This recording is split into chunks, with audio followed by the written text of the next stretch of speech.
नमस्कार। YouTube channel glimpse of Indian history by doctor Mohanlal Gupta में आपका स्वागत है। आप देख रहे हैं ऐतिहासिक धारावाहिक कैसे बना था पाकिस्तान।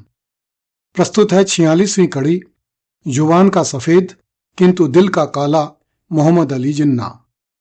पिछली कड़ी में हमने चर्चा की थी कि किस प्रकार 20वीं शताब्दी के पहले, दूसरे एवं तीसरे दशक में अंग्रेजों के उकसावे पर हुए सांप्रदायिक दंगों की प्रतिक्रिया में भारत में उग्र हिंदुत्व की लहर प्रकट हुई और हिंदुओं ने सड़कों पर होने वाले दंगों में अपने विरोधियों का खुलकर सामना किया।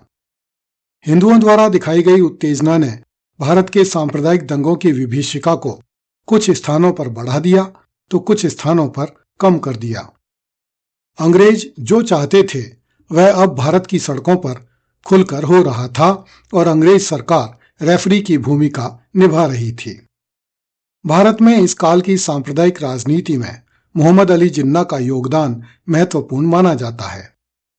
दादा भाई नौरोजी मोहम्मद अली जिन्ना को राजनीति में लेकर आए। इससे पहले कि हम जिन्ना के राजनीतिक जीवन के बारे में चर्चा करें, हमें कुछ चर्चा मोहम्मद अली जिन्ना की पारिवारिक पृष्ठभूमि पर करनी होगी। भारतीय राजनीति में जिन्ना का उदय देश के विभाजन की ओर ले जाने वाले प्रमुख तत्वों में से एक था।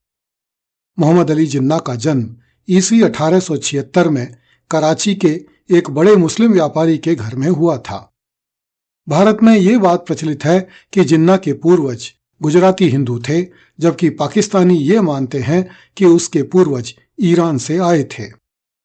मोहम्मद अली जिन्ना ने कभी भी स्वयं को इस्पहानी नहीं कहा, जैसा कि उस समय के मुसलमान अपनी ईरानी वंशावली को प्रमाणित करने के लिए कहा करते थे।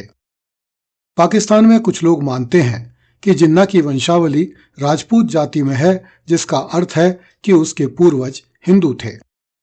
कहा जाता है कि वह राजपूत जाति पंजाब में साहिवाल कहलाती थी। जिन्ना के किसी पूर्वज ने गुजरात के समृद्ध खोजा समुदाय की लड़की से विवाह किया था। उस दंपत्ति के वंशज खोजा मुसलमान माने गए। हिंदू पति तथा मुस्लिम पत्नी की संतान होने के कारण यह परिवार सांप्रदायिकता की सोच से बिल्कुल अलग रहता था। मोहम्मद अली जिन्ना अंग्रेजी माहौल में पला और बढ़ा। ईस्वी 1896 में मोहम्मद अली जिन्ना ने लंदन से बैरिस्ट्री की परीक्षा पास की और उसी वर्ष बंबई में आकर वकालत आरंभ की। ईस्वी 1904 में मोहम्मद अली जिन्ना कांग्रेस के 20वें बंबई अधिवेशन में फिरोज शाह मेहता के साथ सम्मिलित हुआ।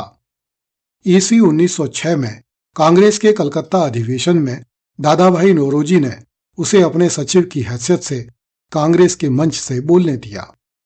कांग्रेस में मोहम्मद अली जिन्ना का यह पहला भाषण था। इस भाषण में उसने मुसलमानों के लिए अलग सुविधाओं की मांग का विरोध करते हुए कहा, मुसलमानों के साथ वही व्यवहार होना चाहिए जो हिंदुओं के साथ हो रहा है।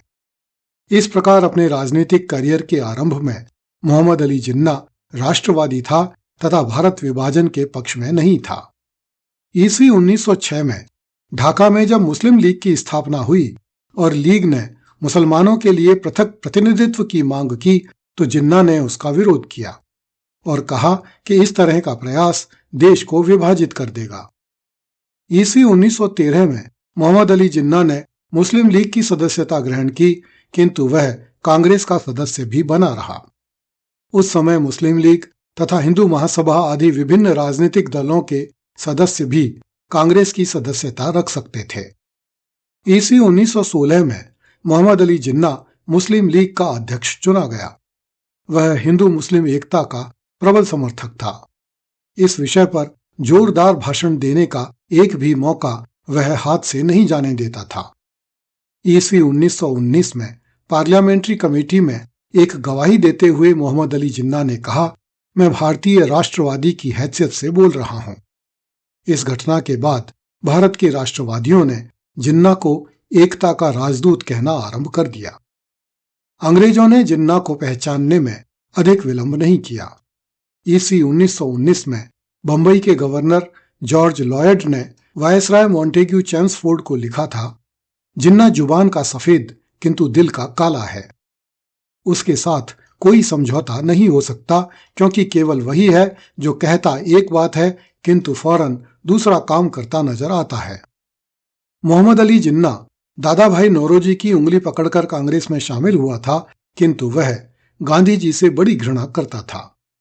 संभवतः जिन्ना को गांधी जी से चिढ़ का मुख्य कारण यह था कि गांधी जी हिंदुओं के महात्मा तो थे ही, मुसलमानों के भी पीर बनने का प्रयास करते थे।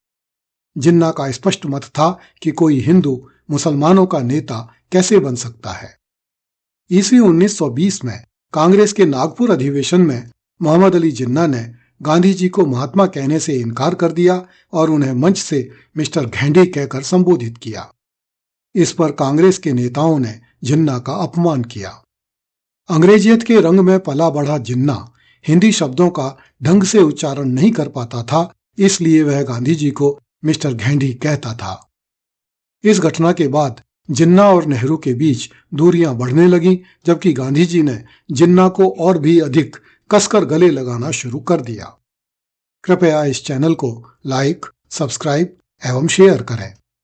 अगली कड़ी में देखिए, जवाहरलाल नेहरू को मक्कार हिंदू मानता था मोहम्मद अली जिन्ना। धन्यवाद। जय हिंद।